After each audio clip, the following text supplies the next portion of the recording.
second session, The Creative Code. A place to fall in love. Shimon Peris once described Tel Aviv as a place to fall in love. It allows us, he said, to be carefree people, yet demands serious creativity for us. That incredible combination of love for freedom and fun on the one hand and an endless drive for success and creation on the other is what makes us the startup city. As Richard Florida coined the term the creative class, he claimed that in order to attract them to the city, one needs to stick to 3 keys. I think we know them off by heart: tolerance, technology, and talent. And if we rephrase it, talent, technology, and tolerance. If you build a city in which talent can prosper, in which technology can develop, and in which tolerance is the key value that ties everyone together, the creative class will consider it their home, and they will bring with them their innovation and creativity. In that spirit, we choose today to celebrate creativity, to showcases a unique group of individuals who are redefining an old idea in a new way.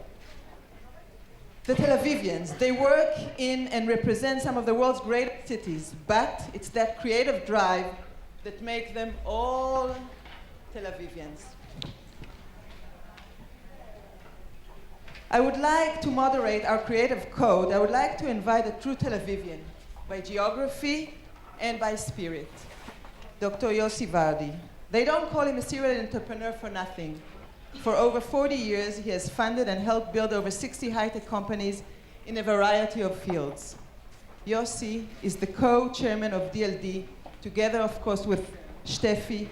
And this week, Tel Aviv is celebrating the DLD Festival, on which City Summit is so proud to be a part of. And that's an opportunity for me to say thank you again. I know the passion Yossi has for creativity in cities, and I'm grateful that he's sharing his thoughts with us here in the Creative Code. We prepared for you something really special, so stay tuned for the next hour. Yossi, please. Thank you very much, Hila. Thank you, all the guests. Thank you, Eze Vidra. I'm sure you were introduced. Eze and I fought for about 7 or 10 years for a certain traffic junction in Tel Aviv, and nice to see you. As Hila said, I was born in Tel Aviv 70 years and 1 month ago. And, pardon? The time is running very much, you know, it's like toilet papers. In the beginning it goes slow, and then towards the end it's going very quickly. And it was amazing to see the transformation of this city. I still, honest to God, remember where we carried sand on camels to the building. And look what's going on here. The transformation this city is went through last 10 years is really amazing. We have very short time. You didn't come here to hear me. You came to hear our terrific roster of speakers. And I prepared two slides to give you the essence in a very short, instead of very big talk, the essence of the change that Tel Aviv went through and why it became a creative city. Can you please show my first slide? This is the building of the Municipality of Tel Aviv.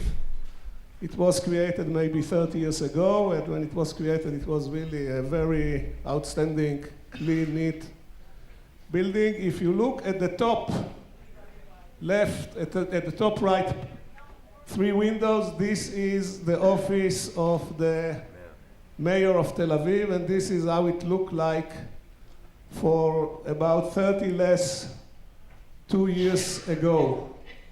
And 2 years ago, the mayor and the staff added something into the building in order to project the new spirit of Tel Aviv. Can you please move to the second slide?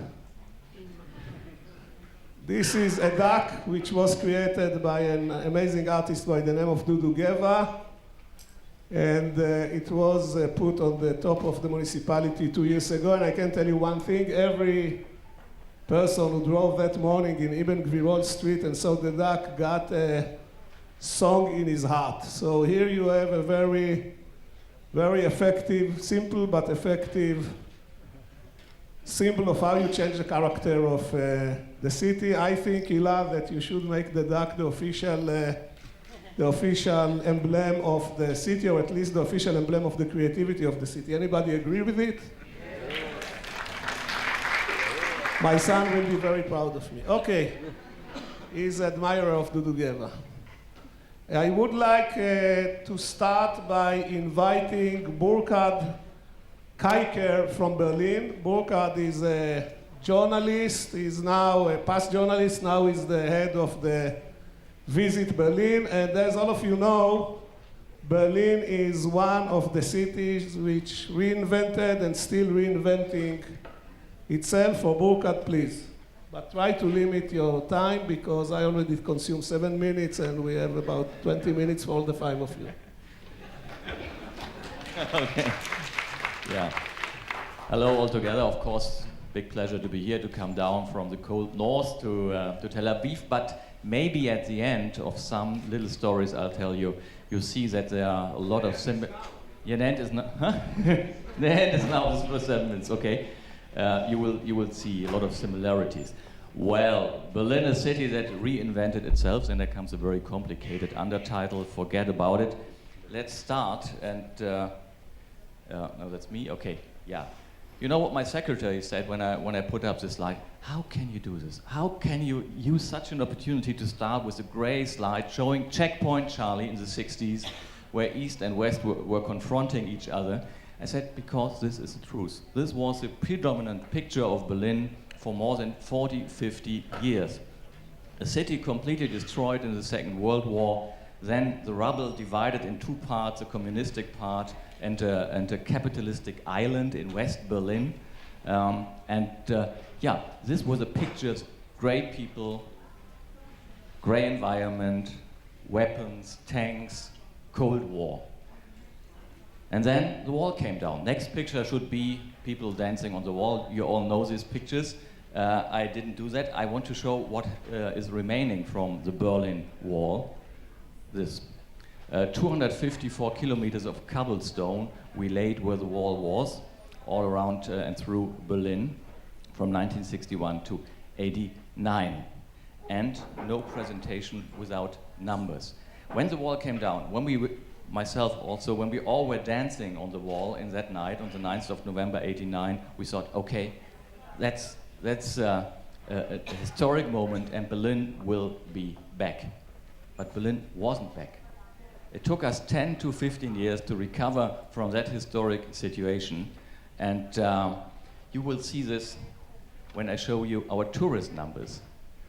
And this is the last series of numbers, I promise. You see yeah, and in 89, it was flat for many years until 2000, and then it started going up. And for us, very, very much amazing, we overtook Rome last year. We're always joking, Rome had 2,000 years in advance to get used to tourists, and it took us 20 years to overtake them. We are always discussing with them. This year, at the end, we'll have 25 million overnights. This makes Berlin number 3 in Europe. Number 1, of course, London, way above us. Then it's Paris with 35 million overnights. And then it's already Berlin and growing with about 10% right now per year with tourists. People seem to like what the Berliners have made out of the city in the last 20 years. Brandenburg Gate. This photo is taken where the wall was. The photographer is standing on the line. This is the Brandenburg Gate, one of the 3 iconic buildings in the world. But this is Berlin too. This is one of these Prenzlauer Berg courtyards. And we always say, Berlin, show your wounds. show you historic wounds. Don't plaster the last bullet hole, because Berlin is a focal city of history, both for the very bad and for the very good. Because many people now think the Berliners have ended the Cold War. Actually, it were the Polish and the Hungarians. But the people, because of these pictures of the night when everybody was dancing on the wall, think the Berliners ended the Cold War. So you can find this. Berlin is authentic, but on the other side, Berlin is also a lighthouse for culture. We have 7 symphony orchestras. We have the only city in the world with 3 opera houses. Absolutely expensive, as you can imagine, but we pay for it. And this is a very nice girl from Egypt, Nofretiti. On the museum island, you can visit her very easily. But beside the mixture is what makes a city going. 30 seconds, okay? The mixture is huh? What? You This is Middle East, our sense of time. Okay, this is what. Okay.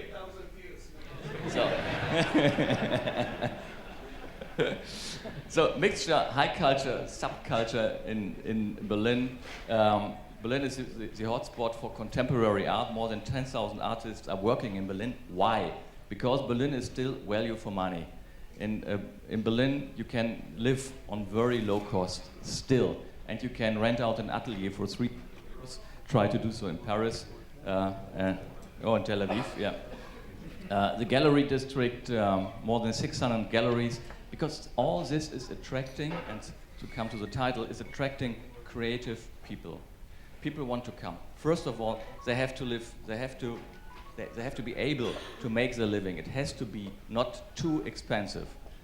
Then you have to have a critical mass of other people creating things, painting, doing IT, and so on. When you get this mixture right, you will be successful. For instance, Tempelhof Airfield, an airfield in the middle of the city. We closed it down some years ago, and that's how it's used now.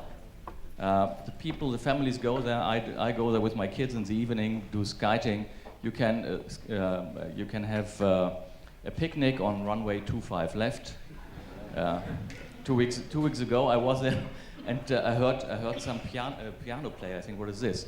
And somebody brought his piano on 25 left, and people were gathering. It was a nice jazz concert. So this is a magic moment. Yeah, and then. Please finish. And then people try to make a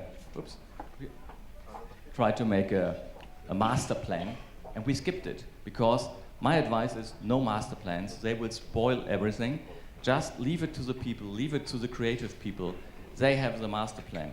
There was no creative mastermind for Berlin in the last 20 years. It just came out of the people who were coming to Berlin, who wanted to live in Berlin.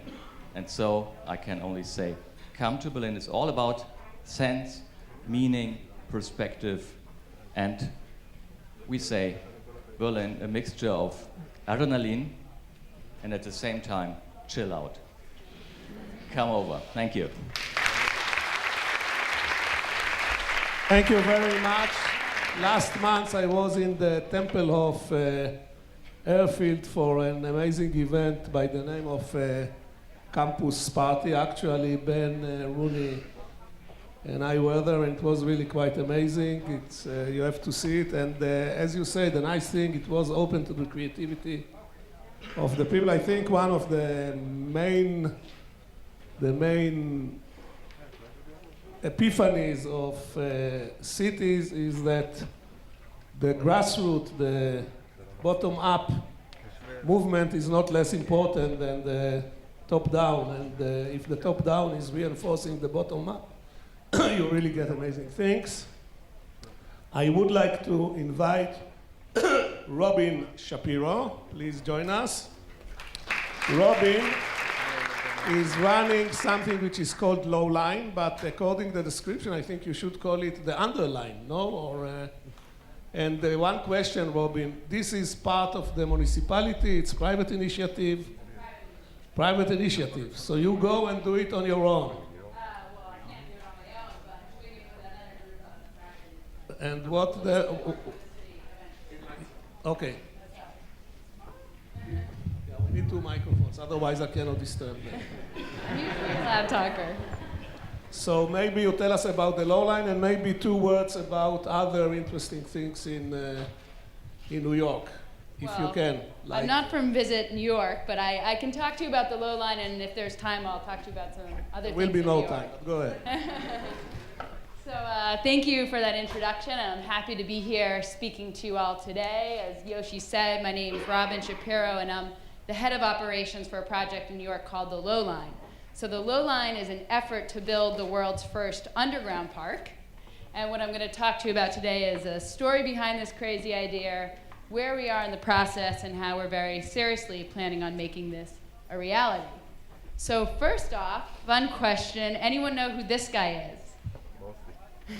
This is Shigeru Miyamoto, and he is the designer of one of the world's most popular video games ever, Super Mario Brothers. It was a game which I addictively played as a kid, and I'm not the typical video game type of person. So why is this game so popular?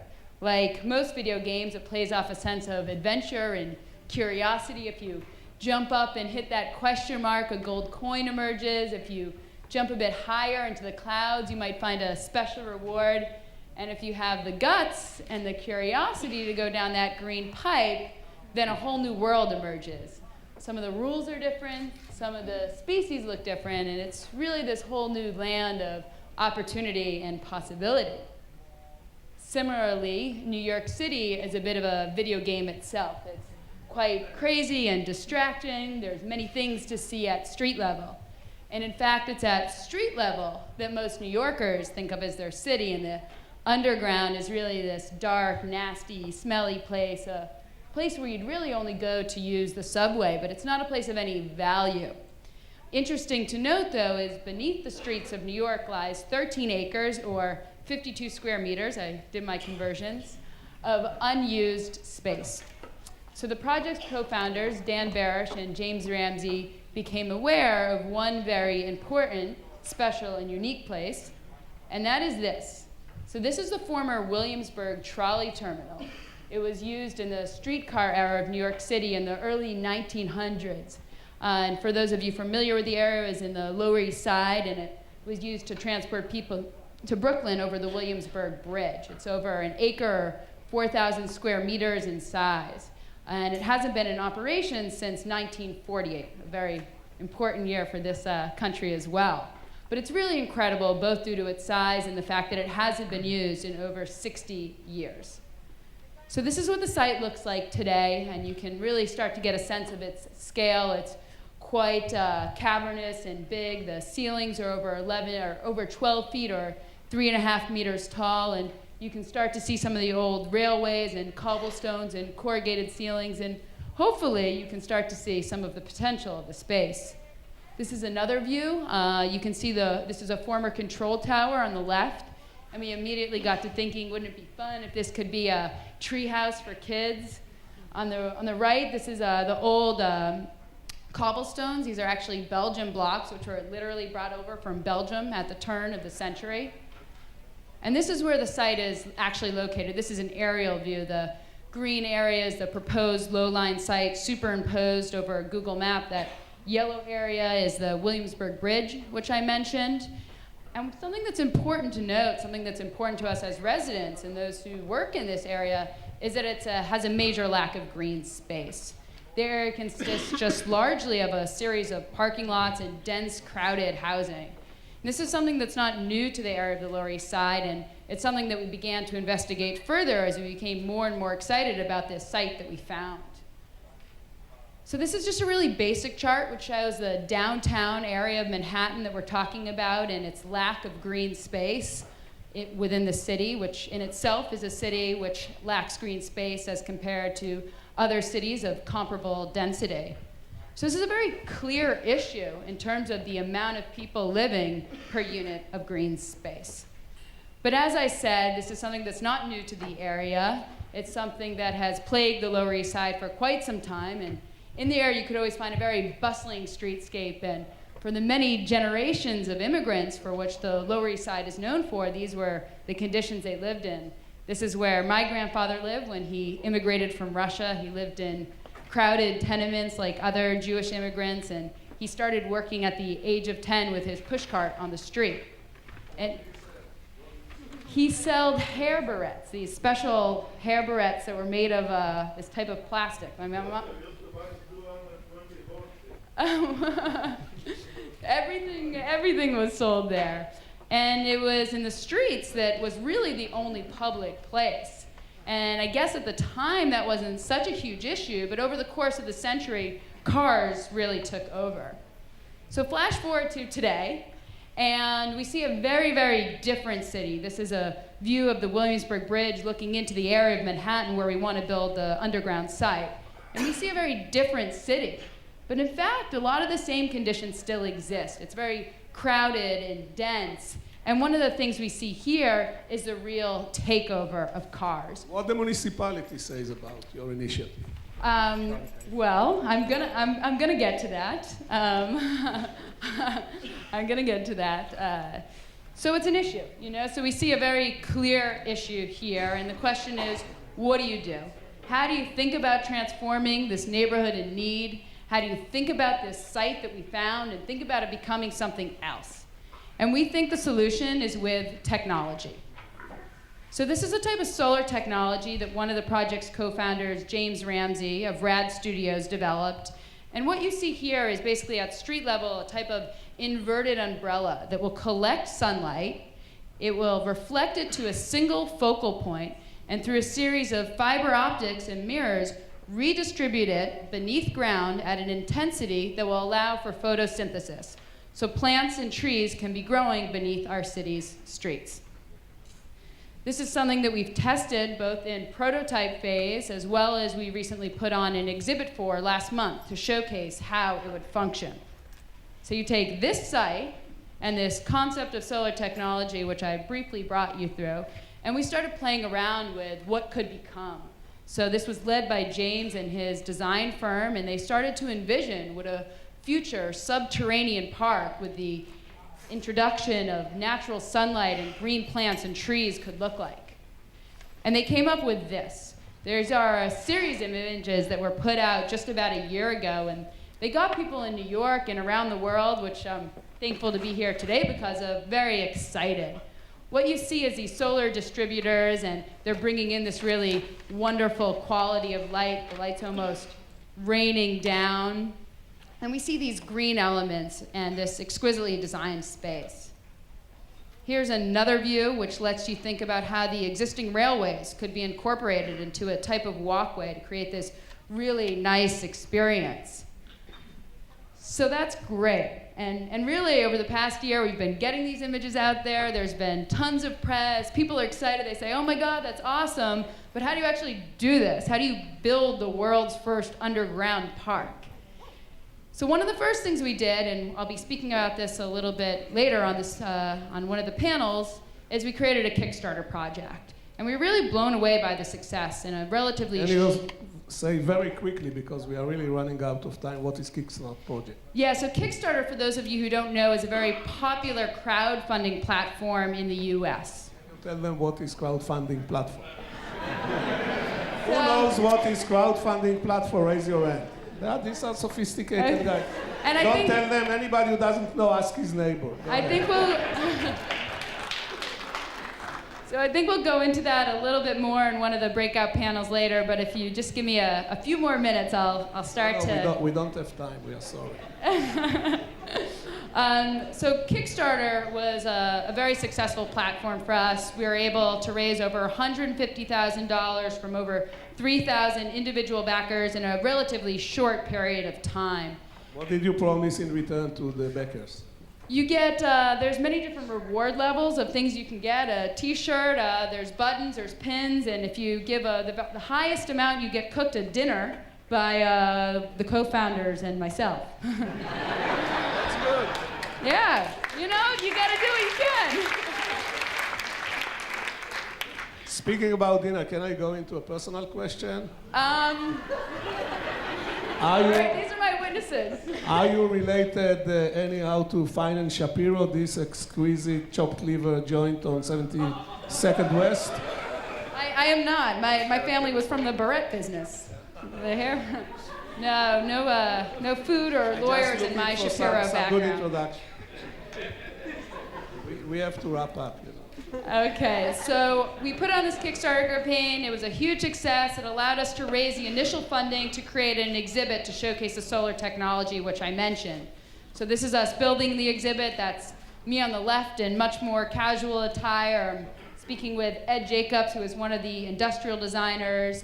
And we hosted the exhibit in this abandoned warehouse right above the actual site. We blacked out all the windows to simulate an underground environment. In the center, you see the solar canopy, which we constructed and built on site. It was built out to be 30 feet or 9 meters in diameter, and it's one version of what the ultimate solar technology could be. So what we were able to do is build something that looks like this. You can see the sunlight coming in through the solar technology, and beneath it, a small replica of what the park could look like. We have a Japanese maple, a series of mosses and ferns, and mushrooms, which were Isleville to sprout on site. You really have to wrap up. Okay, so I'll just close in saying that we've done also a feasibility study to look at what's worked in parks around the world, and we think that there's a lot in common with the most popular parks, and we're going to build off that in terms of what we would do with the Lowline. And there's able to create real value is another thing our feasibility study found at both the local level and at the city level, and helping to build up the business opportunities for the local businesses that make the Lower East Side the special place it is. So, in closing... Thank you. In closing... We're at a really exciting stage in our development, and we are engaging with the city and state officials to gain official control of the site. And the good news is that there's a lot of interest and support in creating what would be the world's first underground park, as well as preserving an important part of our city's history. So with that, thank you, and hopefully... Thank you. Don't go away, don't go away. Two things. One... Personal question. One, I prepared for you a small New York token, and you can tell the people what it is. Thank you. An apple. Good. A little apple. The second thing, just to mention about, special things in cities, this is, underground is really interesting things. Can you think very quickly about another underground related in a totally different area, New York project, which happen every year in January? In New York? In New York. Do you know Agent Todd? I don't know Agent Todd. Can you give the microphone to Greg? Greg, can you tell them what Agent Todd is doing in New York in the underground every January? You don't? Okay, so I will tell you. But I'm not going to demonstrate it this time. Agent Todd is a very creative guy. He is doing flash mob projects, started in New York, doing all over the world. About 10 years ago, he discovered there is no law in New York which prohibits people to ride the underwear the underground in underwear. So he's doing an annual underwear ride in New York. This year he had 1,200 people riding it. It's always in the first week of January. I've done it in 56 cities around the world. I did see that. I was very surprised one day. I didn't know what was happening when I was riding the subway. I did not take my pants off, though. Okay, thank you very much.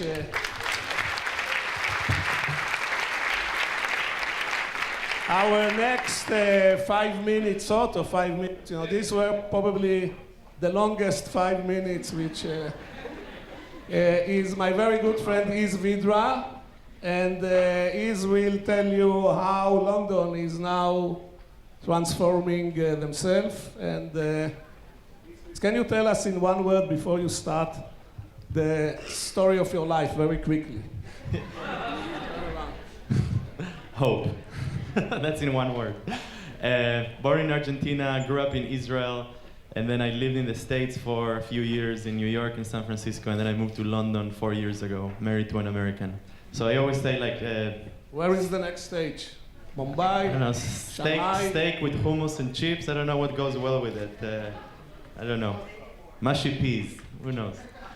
Are you returning to Tel Aviv? This was the question, you know, rephrased. Ask my wife. We're having a baby in 2 months, so let's see. Thank you. Okay, Eze, tell us about what you guys are doing in London. Now I forgot completely what I was going to say. Thinking about the Tell us baby. whatever you want. All right, so very As long as quickly, it's short. I promise I'll take 5 minutes or less. So very quickly, my name is Eze Vidra. I always say easy like Sunday morning, but it's spelled a little different. I think probably Yossi was true to the spelling. And I work for Google. I'm the head of this thing called Campus, and I'll tell you a little bit more about Anybody it. know what is Google? Raise your hand. Little search company.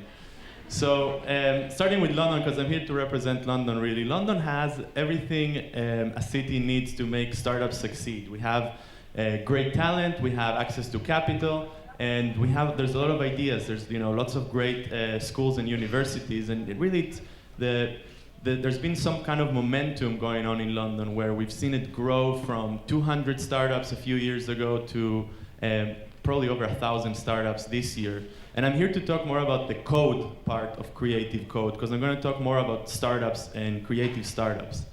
So there's all these great things happening at London, but there's also a few challenges. First of all, I asked Reid Hoffman, the founder of LinkedIn, when he came to London, what do you think is missing in London compared to Silicon Valley to make it as successful as a startup hub? And he said, it's very simple. You don't have the density of network. You have all the components. You have angels like Yossi. You have entrepreneurs. You have universities. You have mentors, but there's not enough of it, and it's not dense enough. That's one thing. The other thing is it's pretty expensive. Rent is expensive. And it's not the first place you think about when you want to start a technology company. And the other thing is the fragmented community. So there comes Campus, and Campus is usually the way I describe it. If there was an equivalent between real estate and software, Campus is an open source building. And what do I mean by that? We, Google, built a platform. We took an old building, 7 stories, renovated it, and working with partners and with the startup community, we power the ecosystem. So it's really a platform for startups to grow. Just a little bit in terms of numbers, the font got screwed up because of the format. We have 8 partners. There's over 100 startups that are based at Campus. We've been around since the end of March, so really just a little bit over 6 months. We've done over 400 events, 72 in July alone. If you do the math, that's several events a day. And there's thousands of registered users and thousands of people have come to Campus and visited and worked from there. Now, this is a little explanation of who are the partners at Campus, but there's essentially a 7-story building filled with startups. So we have anything from accelerators and incubator programs to co-working space that you've heard a little bit talking about, basically this need for co-working that gives you not only access to relatively cheaper rent without the need to hire an entire office, but also access to a community of peers, etc., that you can work with. And I don't want to go too much into the detail of this, but you're welcome to look at the website campuslondon.com.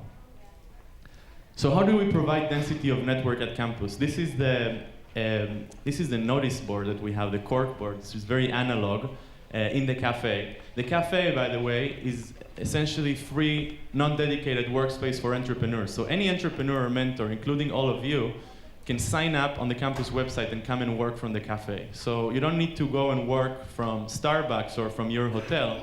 You can actually go to a place that's filled with entrepreneurs and get access to mentorship, etc. Every 2 weeks we empty this thing, and I'm always afraid that it's not going to ever get back full. And 24 hours later you can't find your own post. So this is the first time I think that there's so many startups based in the same place consistently. Definitely in London, but I think that actually in Europe. So density of network is the first thing that we provide, but we also provide access to mentorship in mentorship programs that we hold every Friday where Googlers come and mentor startups. We have speaker series. We have an educational program, which is essentially an open source, again, working with multiple partners, helping people that are working on a startup to get the skills that they need when they're not part of an official training program like university or something like that. This is just a few examples of startups at campus. This is a company called Just at Zero. They're producing a mobile phone made of bamboo using Android as the operating system. This is a company called Trade Perception that essentially using your social graph lets you know what, does a 360 review on you, what your friends think about you, etc. This is a company called Sayduck that they do augmented reality. When you're buying furniture, you know, if you wanted to buy this table, instead of buying it, you could get a little QR code, point your phone at it, and you would see how it looks in your living room. So how does it help, and why do startups hubs work? And I'm going to wrap up with this in a second. There's three things essentially that make startups hubs work. And this is not my idea. I'm quoting Paul Graham, the founder of Y Combinator, which is one of the best accelerator programs. One is the environment. If you're an entrepreneur trying to innovate in a city of butchers, good luck to you. You know, you need to be surrounded by like-minded people where it's cool to be an entrepreneur because they provide support, inspiration, etc. Two is the numbers. You need to have enough of them because you need partners, you need co-founders, you need employees, you need users, you need joint ventures, etc. And the stronger the environment or the stronger the community is, then the higher the numbers, you increase this third element, which is extremely important in startups, and that's chance or serendipity. So I'm happy to say that for the first time in London, with the help of Google, but also working with some amazing partners, we have all three of these in a startup hub that's called Campus. But don't take my word for it. I want you all to feel welcome to come and visit. Coffee is on me, I usually say, but there's lots of people. So if you come and get my card, coffee is on me. And you can just sign up on campuslondon.com. Thank you very much. Don't go away, don't go away. Can you say one sentence about the London and the government initiative about Tech City? Because if you are not going to say it, I'm going to ask Ben to say it. I'll say it very quickly. So essentially, London has had some momentum in East London in creating a technology cluster, and the government recognized it, and they branded it as Tech City, which is essentially a series of government and municipal support in London to help startups grow. So whether it's initiatives to help unlock angel investment, giving tax breaks to angel investors, or startup visas for employees, or startup loans for students to feel less it's less of a risk to start a company.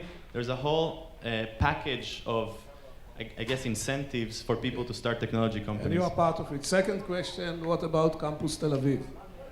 Campus Tel Aviv, no comment really. We're working on multiple things all over the world, but there's but you are planning to do it, right? It will be a floor in Electra building, but this is between the two of us.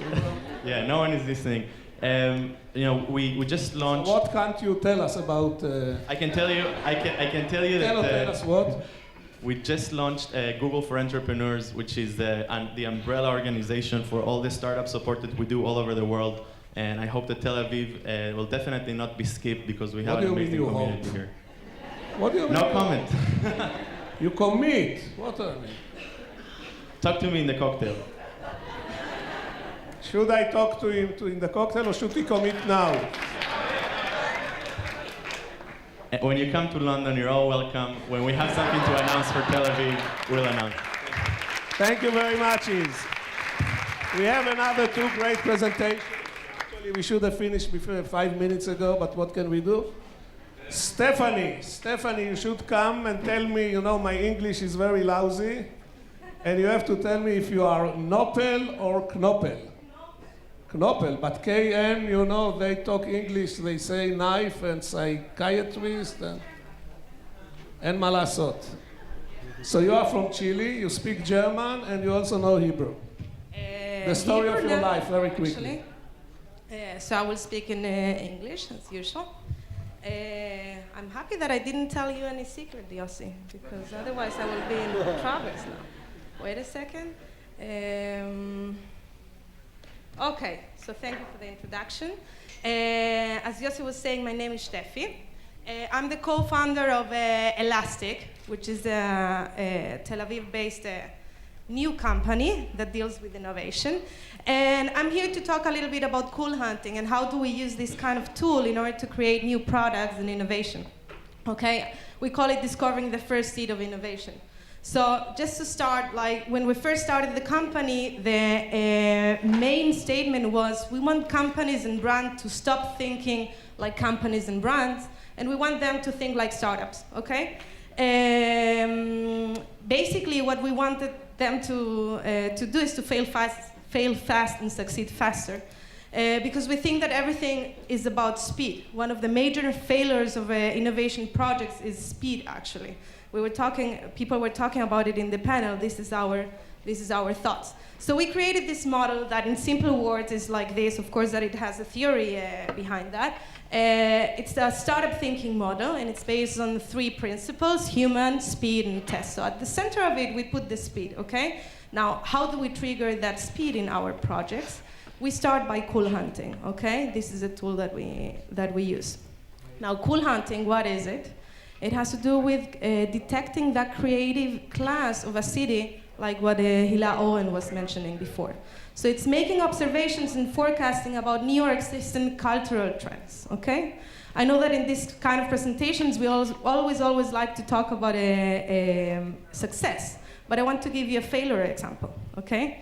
Many years ago, almost 5 years ago, we were starting to detect this kind of videos in YouTube, which was, and we started to approach sport brands, okay? And we tell them, listen, sport is getting personal because of a new technology, which happens to be a small camera, the smallest in town, that can film in HD, okay? Now, this happened 5 years ago. What was the answer of all the CEOs? Can they use it? Do they want to invest in that? Yes or no? Of course they said no, because it was only few users of it. Now, 5 days ago, the 3rd generation of this camera was launched in California, okay? It has more than 13 million users around the world, almost 200 million views in YouTube, and of course it has been used in more than 60 television programs around the world, including Nat Geo and HBO. Okay? So this is the magic of cool hunting. What I mean, if you're able to see it, of course. What I mean is that it puts you in the non-mainstream conscious, okay? Because we believe that over there is a real success and opportunity. So what we do is to try to identify the zeitgeist, okay? The spirit of times. We try to investigate all the better products, all the innovators, all the groups that assemble passion, because within them is where we find innovation. The rest, in the mainstream conscious, it's only popularity. And sometimes many companies are confusing popularity with the business opportunities. But you come late. So, while many of the companies are trying to research with they are putting a lot of money in researches in the late majority because they find the volume over there, we investigate the innovators, which in the year 2000, it was only 2.5% of the whole population around the world, and today we can say that it's 7% of the population, okay? Still, it's very few, but this is the people that we like to talk with. So our latest project is a new documentary about the Tel Aviv creative class. We started it here because we believe that this is a great innovation hub as a city. It will follow later on in Barcelona and in Santiago, Chile. Now, what we did is that we gave little cards that some of you already have, to say you just got cool hunted, and we gave to every people and every element, object in the city that we thought, even a place that we thought that it was underground, cool, that it has a spark of innovation, that it hasn't been seen before, okay? And we met them, and we interviewed them, and we tracked them, and we asked them where they live and how they go. And actually, we were able to map how contagious they are. So this cool hunting project is not about understanding the artist that is using new military intelligence in order to create his art, or rooftop breeding communities, or a guy that makes music in a bike, or many, many other things. It's also about understanding that probably this kind of guy will be the next big thing. He's 24 years old. His name is Shai Fogel. He calls himself the fixer, okay? He started 3 months ago in Tel Aviv telling people that he's opened a new company called The Fixer, and he fixes your life. He does everything that it's legal to fix your life. Who needs fixing his life? Think or about everything. Raise your hand. That's we're all his market, I'm sure. So after 3 months, he already have 500 clients. Okay, he asked for 50 shekels for each time that he gives you service. Thank you. So I'm expecting to see many other fixers around the world to being born. Okay, but I'm also expecting in 1 year municipalities and brands to embrace this kind of service. Okay, to have more fixers. Now this is not just about a cool job. I can assure you that I have a lot of fun by doing this. But it's also about data, okay? It's understanding the ecosystem of a city and its creative class. So this is the first glimpse of a map of Tel Aviv, and it shows how trends are traveling in Tel Aviv. The yellow shows the innovators, which are concentrated in the south of the city, and when they meet the red ones, which are the accelerators, the trends are going up north. The main issue, and the most amazing thing... You can imagine the cost of real estate, where it's low and where it's high. The most important thing is that the next big thing is here. And probably the CEOs, the people that are taking decisions and have money, are up there in the north. So cool hunting is the bridge, and this is exactly what we do in Elaaastic. Thank you. Thank you very much. How long is since you moved to Israel, Stephie? How long you are in Israel? 3 years. That's terrific. Before I invite my next and last speaker, I have to do few housekeeping announcements. First of all, I want to thank on behalf of all of you the great people of the Tel Aviv Global City, Hila and Avner and Lior and Batsheva and the rest of which have put this wonderful conference together. And Susanna, I forgot, usually you mention name, you run into a problem because you forget always somebody. It's really great event. For those of you, especially people from abroad, but also Israelis who came this week to Tel Aviv, I want to thank Hila for this promotion. Now I'm doing what is called the Zionist Shameless Promotion. We have this event in the port of Jaffa, which we are doing in collaboration with the Tel Aviv Municipality, called DLD Festival. We put a lot of effort and resources in order to offer over 20 free for all events. Most of the events are free for all. You just have to go and register it. Go to the website. If you are not confused, your IQ is over 165. But you can find a lot of events. Some of them are done by these people. Tomorrow there is an event in the library, and there are other events to the taste of everybody. Don't miss it. And look at this little booklet, because there are also upcoming events in November in the city, so don't miss it. How Marie Antoinette said, how they said it in Latin? Ben, you know Latin.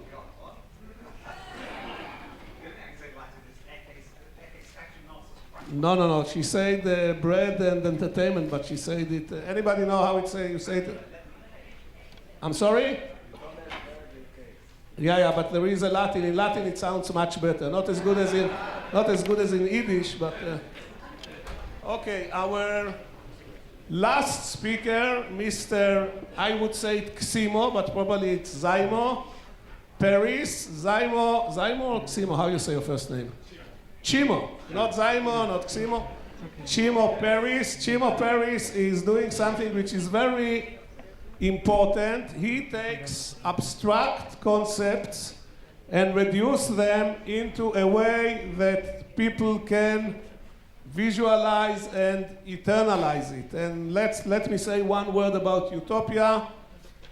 People sometimes say about utopia that this is not reality, but I read in a book from 48 by a guy by the name of Manuel. He said utopia is the tool of the realistic leader who is trying to show his concepts in a concrete in a concrete manner. And Ximo is doing it with graphics. Ximo, you have exactly 5 minutes Middle Eastern time, you know. Go ahead. I'm going to quickly flick through a few images, and then I'm going to show 2 minutes of animation. I'm going to flick through a few stills, and then I'm going to show a 2-minute animation to illustrate what I do. But just as an intro, I would say that there was a great presentation before from Robyn that it was a great showcase, and you are presenting a great idea about the concept or the development you're going to make in a city, and you get this puzzled look from your audience. And the moment you show the CGI, a computer-generated image, people go, pretty pictures, and you completely change the mood of the audience. And that's a bit what happens. We're like children, you know. We can be tricked by the realistic imagery very easily, and half of the times we're telling lies. As an example, London Olympics. We were working on the bid for London 2012, and it was a lunacy. It was 2004 to 2007. It made no sense what we were doing. We were working on the development of the east of London.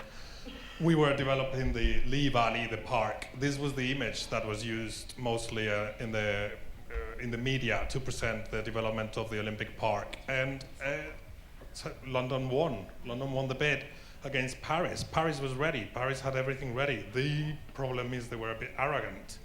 And Paris as a country.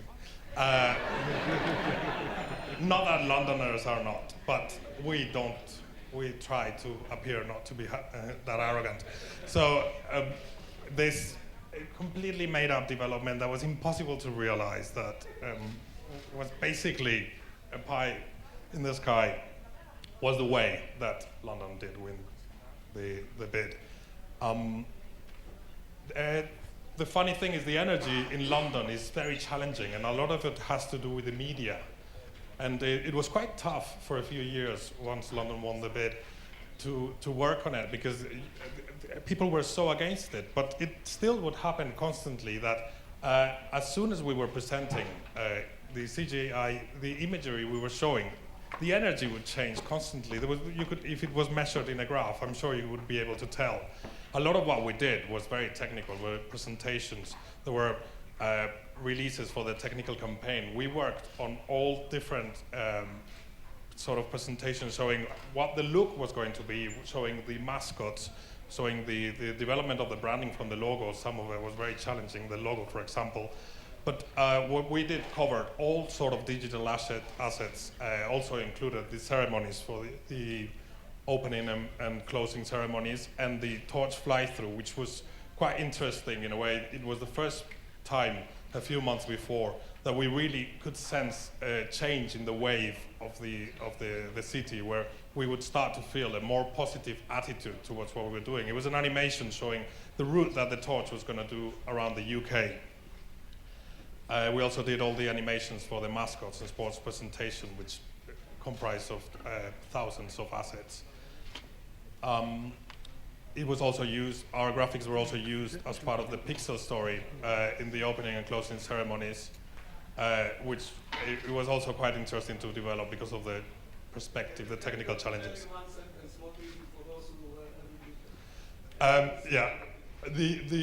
For the opening and closing ceremonies of Olympics and Paralympics, the public was used as the largest screen. So you were seated, and there was a pad, a digital pad between the seats that you see on the top left, and that altogether in the distance generated the screen. So when you were close, each pixel, it was hard to tell, of course, until you had enough distance. But it was used as part of all the graphic presentations.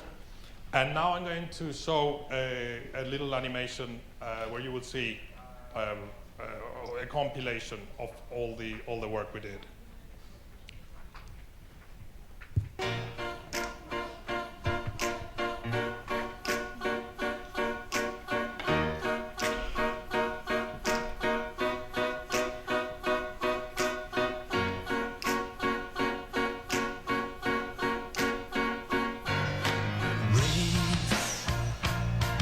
Life's a race that I'm gonna win.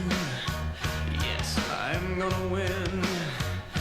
And I'll light the fuse, and I'll never lose. And I choose to survive, whatever it takes. You won't pull ahead, I'll keep up the pace. And I'll reveal my strength to the whole human race. Yes, I am prepared to stay alive. I won't forgive.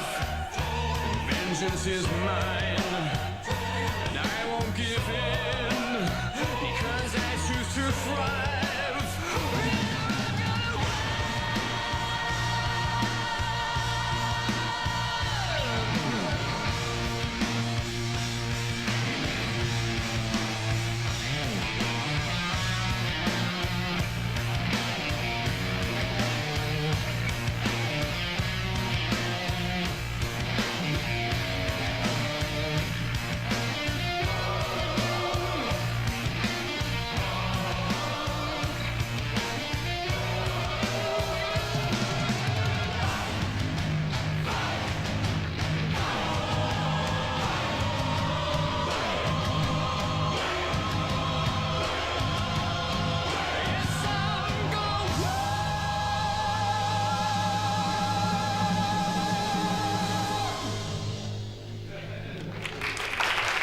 Ximo, thank you very much. Thank you very much. I must tell you one thing, that this really was very important moment for me, because you know about business plans. I always say that the common thing to business plan and a sausage is that only people who don't know how they're being made are willing to eat them. And I think your stuff is much more tasty than a regular business plan. So thank you very much. In one word, what other projects have you done other than the London? Quick.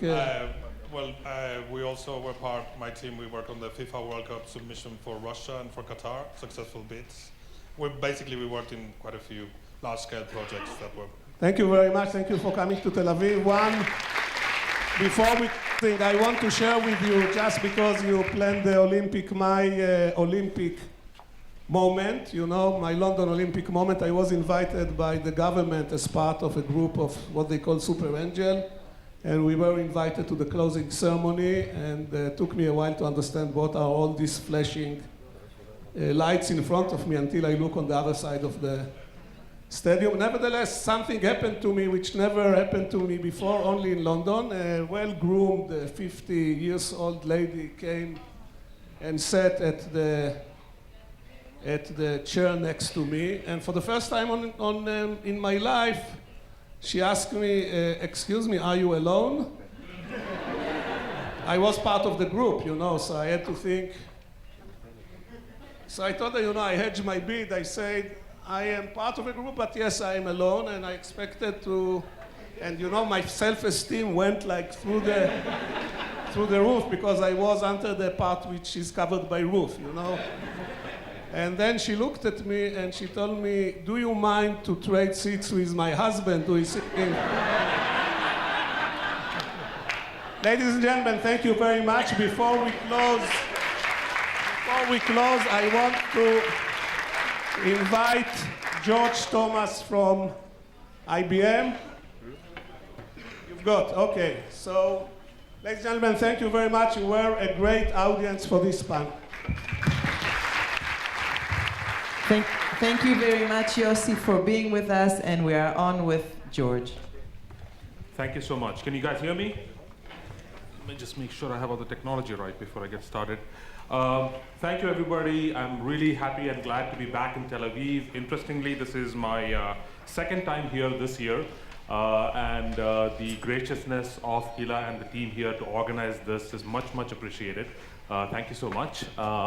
From my perspective, I'm going to cover something that looks at innovation from a slightly different angle. It's on Mr. Rooney's panel this morning, there was a discussion with regard to what innovation was, and everybody looks at innovation very, very differently.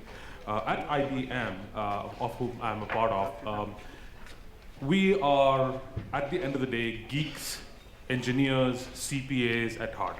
We are all about numbers from all aspects of it. So when we looked at innovation, and innovation's been part of our DNA for a long, long time. When we looked at innovation, we tried to quantify what makes it innovative. How do you capture the essence of how do you drive innovation, what it is. And in a nutshell, it came down to one thing. It came down to management and assessment of data. And when you look at data, it's looking at it from two perspectives. It's trying to answer very, very important but difficult questions that we may not have been able to answer in the past. But also, far more importantly, it's also trying to make people ask the right questions. If you grow up in a particular place, a particular industry, a particular segment, you think a certain way. And you're used to asking certain questions to try to get to move your whatever function it is forward, be it a problem, be it something that you want to drive. But you never really are exposed to it. It comes down to the question of, I don't know what I don't know. So a lot of what we were trying to do is try to quantify and measure both answering the difficult questions, which somewhat surprisingly seems a little easier, but we have not been able to do as much, but also really force ourselves to quantify how do I get people to ask questions that they've not asked before to drive innovation in their societies, in their industries, etc. And we came upon a very interesting period in time in the last decade plus, I would say, in that the world is increasingly putting out all kinds of data. Everybody's carrying cell phones, everybody's carrying all kinds of assets that you're putting out. Pretty much everything is instrumented, which is kind of like the first symbol. There's chips everywhere. It's capturing all kinds of data and that's putting it out there. The second, this thing is, everything is getting interconnected, both because of the World Wide Web and other means. You can have access to the data. So there's just billions and billions of bits of data that's being generated every day at all times. So we started taking a look at this, looking at it from a specific industry perspective and saying, how can we make sense out of all of this? How do we quantify it? How do we know to get deep industry skills in it? And what can we do to try to fix it? And then we started applying this very, very simple concept, which we call Smarter Planet. Very, very simple concept that we call Smarter Planet across multiple industries.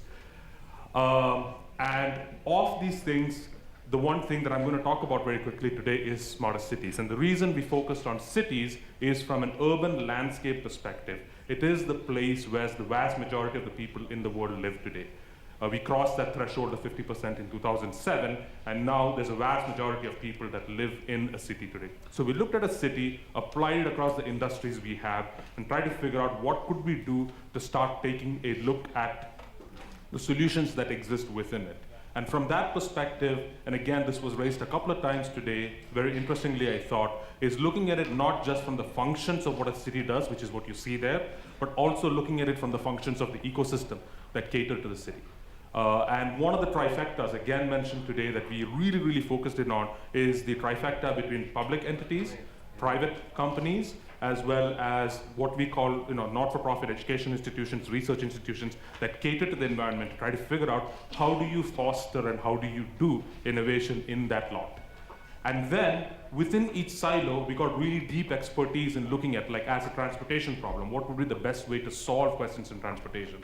But the true value started emerging when we started looking across the silos and tried to figure out in the ecosystem of an urban landscape, like Metro Tel Aviv, between the government, between the national government, the local government, between the private enterprises, between the innovators, between everybody, how do you foster what you do to get the value that we need? So in a nutshell, we took that concept and started applying it across the three big silos of what we call cities and started doing projects around the world. We have done many things of scale from very small to very large, very real results. We've done a few thousand projects of various types across all the silos, be it social programs, educational programs, building efficiency, transportation, smarter policing, et cetera, citizen engagement, very important in the modern world. I'm going to do two videos very quickly on two projects, one on a very small scale that intersects between telecommunications data and city planning in the city of Istanbul. And I'll let the video speak for itself.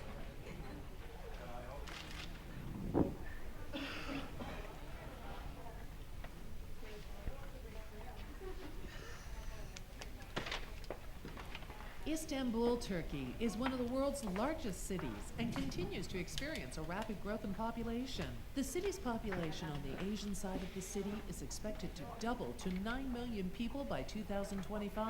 To help address the massive increase in demand for public transport, the city is investing in new rail infrastructure. IBM is working in partnership with Istanbul Ulasim, the city's transportation authority, and Vodafone to build an understanding of where public transportation is required using the privacy-protected data collected from mobile phones. The first-of-a-kind project uses IBM Research Innovations to map billions of pieces of data collected from millions of mobile phone users each week. This big data delivers rich geospatial information in real time that reveals how people move through the city. Insights are then extracted from the data to show a heat map of the density of people during peak commuter periods.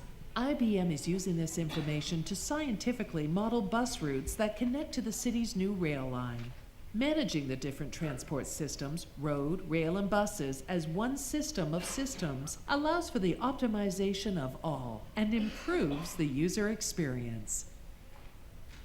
So this is a very small example of using data that exists from telecommunications companies, figuring out what the use of that is, and then applying it in completely different spectrums, from a planning perspective, from an operations perspective for the city of Istanbul.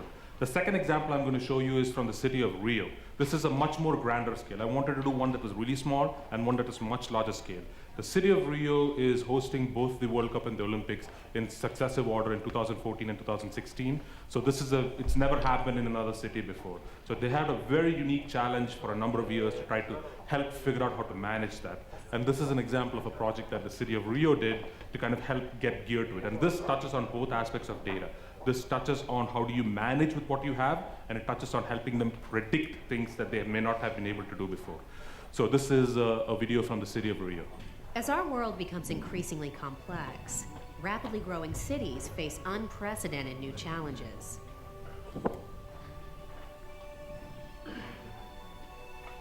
Rio de Janeiro, while known for its rich culture, active lifestyles, and stunning natural beauty, is also burdened with crime, aging infrastructure, and natural disasters. Already a burgeoning city of 6 million, Rio now prepares for millions more as they get ready to host the 2014 World Cup and the 2016 Olympics. Like other forward-thinking cities, Rio realized it was in need of a new city operations plan to improve emergency response coordination, manage increased traffic, and improve services for citizens. Rio turned to IBM to create a smarter city by integrating more than 30 agencies into one centralized command center. The new Smarter City system gathers data from sectors across city operations, making it easy for security officials and crisis managers to monitor and respond to problems quickly. Data from sensors and video feeds create real-time maps and graphs, working to predict problems and counteract them.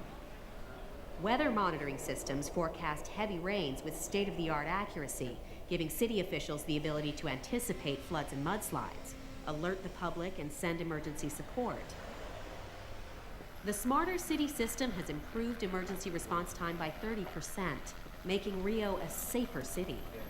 The result is a visionary city, equipped to react, predict, and plan for current and future events. But this is just the beginning. Rio's Smarter City transformation is set to expand to transportation, public works, and utilities.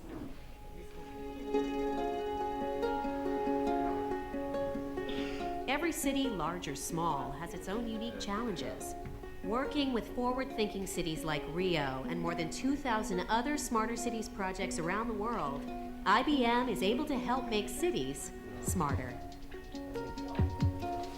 So that is two very quick examples of things that we have been lucky enough to help cities around the world do innovation from an enterprise scale, as opposed to like a personal scale you have heard a lot about today.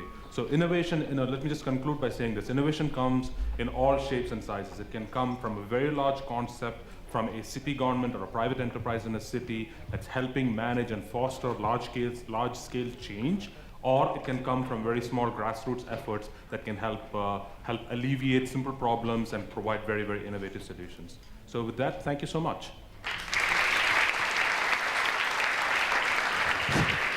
Thank you very much indeed to George Thomas from IBM. Good afternoon, ladies and gentlemen. It's just about afternoon now. I'm Jonathan Howard. I'm going to be moderating the Innovation Code this afternoon. I'm the creative director of MC Forum, which is a marketing and creativity training center.